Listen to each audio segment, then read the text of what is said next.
అస్సలాము అలైకుం. ముందుగా మీ అందరికీ ఒక ప్రశ్న. మీ దగ్గరికి ఒక వ్యక్తి వచ్చి 50,000 ఇస్తే మీకు 2 కోట్ల లంకె బిందెలు చూపిస్తాను అని చెబితే మీరు ఏం చేస్తారు? ఈ ప్రశ్నని మనసులో పెట్టుకోండి. ఇక వినండి. ఇంతకుముందు మనం లా ఆఫ్ అట్రాక్షన్ గురించి చెప్పుకుంటూ ఇది ఇస్లాం కాదని, ఖురాన్లో లేదని, అసలు ఇస్లాంకు దీనికి ఎటువంటి సంబంధం లేకపోగా ఇది ఇస్లామీయ విశ్వాసాలకు ఈమాన్కు పూర్తిగా విరుద్ధమని తెలుసుకున్నాము. ఇక ఈ వీడియోలో అసలు ఈ లా ఆఫ్ అట్రాక్షన్ వలన ఎవరికి లాభమో, ఇది ఎవరి కోసం పనిచేస్తుందో తెలుసుకుందాం రండి. ఇన్షా అల్లాహ్. నువ్వు ఉపకారం చెయ్యాలనుకున్నప్పుడు అన్నం కానీ దానం కానీ ఎవరికిస్తావు? ఆకలిగా ఉన్నవాడికి అన్నం పెడతావు. కడుపు నిండా తిన్న వ్యక్తికి అన్నం పెట్టవు కదా.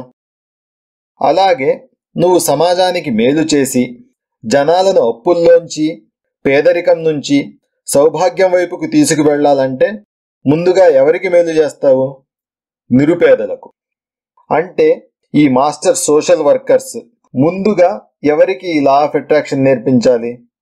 ఎవరైతే నిరుపేదలు, దారిద్ర్య రేఖకు దిగువన ఉన్నారో వాళ్లకు ఈ లా ఆఫ్ అట్రాక్షనో, మనీ మంత్రాసో, మిలియనేర్ మైండ్ సెట్సో నేర్పిస్తే వాళ్ళు డబ్బుల్ని ఆకర్షించుకొని జీవితంలో పైకొస్తారు.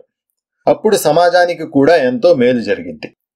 మన ప్రభుత్వం 80 కోట్ల మందికి ఉచిత ధాన్యాన్ని పంచుతుంది. అంటే 80 కోట్ల మందికి పాపం తినటానికి తిండి లేదు. అటువంటి వాళ్లకు ఈ లా ఆఫ్ అట్రాక్షన్ నేర్పి లక్షాధికారులను చేస్తే దేశానికి ఎంతో ఉపయోగం. అలాంటి వాళ్లకు ఈ లా ఆఫ్ అట్రాక్షన్ నేర్పి తమ దేశభక్తిని చాటుకోవచ్చుగా.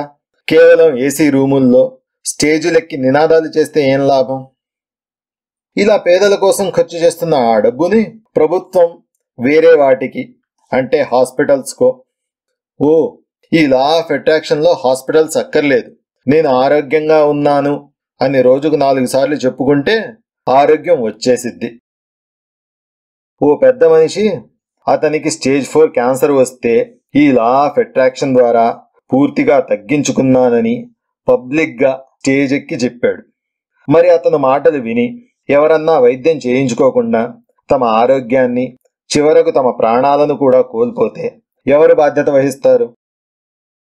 ఇక చాలామంది రైతులు పంటలు పండక, చేసిన చిన్న చిన్న అప్పులు తీర్చలేక ఆత్మహత్యలకు పాల్పడుతున్నారు. మరి అలాంటి రైతులకు ఈ లా ఆఫ్ అట్రాక్షన్ నేర్పి వాళ్ళు సమయానికి వర్షాలను ఆకర్షించి మంచి పంట దిగుబడిని మేనిఫెస్ట్ చేసుకొని ఈ లా ఆఫ్ అట్రాక్షన్ ద్వారా తమ అప్పులు తీర్చుకొని సుఖ సంతోషాలతో ఉంటే ఈ దేశం కూడా ఎంతో అభివృద్ధి చెందిద్దిగా.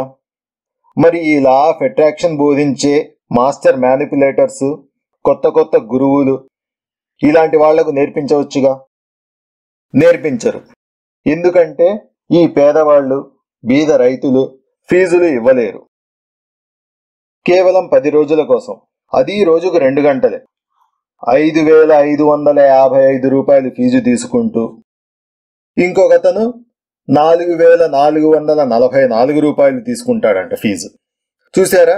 ఈ లా ఆఫ్ అట్రాక్షన్ రేట్లు 4,444, 5,555, 6,666 రూపాయలు. న్యూమరాలజీ ఏమో వాళ్ళ లక్కీ నెంబరు 10 లేక 1 రావటానికి ఇలాంటి రేట్లు. ఇలా అమాయక ప్రజల నుంచి వేలకు వేలు ఫీజు తీసుకుంటూ దేశాన్ని, సమాజాన్ని ఉద్ధరించేశామని డబ్బాలు వాయించుకోవటం. చూసారా? ఈ లా ఆఫ్ అట్రాక్షన్ నిరుపేదల కోసం పనిచేయదు, పేద రైతుల కోసం పనిచేయదు, హాస్పిటల్స్లోని రోగుల కోసం అసలు పనిచేయదు. ఇది కేవలం ఈ కొత్త గురువుల కోసమే పనిచేస్తుంది. ఎందుకంటే మీరు ఫీజులు ఇస్తారు కదా, మీ ఫీజులు వాళ్ళ అకౌంట్లో మేనిఫెస్ట్ అవుతాయి, వాళ్ళు బాగుపడతారు. మీరు ఒక గురువు నుంచి ఇంకో గురువుకి, ఒక కోర్సు నుంచి ఇంకో కోర్సుకి ఇలా ఫీజులు కట్టుకుంటూ నాకు ఉచితంగా లక్షలు లక్షలు వచ్చి పడతాయనే ఆశతో అలా బతుకుతూ ఉంటారు. లంకె బిందెల్లాగే. మీకు లంకె బిందెలు ఎలాగూ దొరకవు, కానీ ఆ మోసగాడు మీ డబ్బులు తీసుకుని వెళ్ళిపోతాడు. అది ఈ మోసగాళ్ల బిజినెస్ మోడల్. ఈ మోడల్ అంటే ఈ లా ఆఫ్ అట్రాక్షన్ వాళ్ల కోసమే పనిచేస్తుంది, సామాన్య జనాల కోసం కాదు.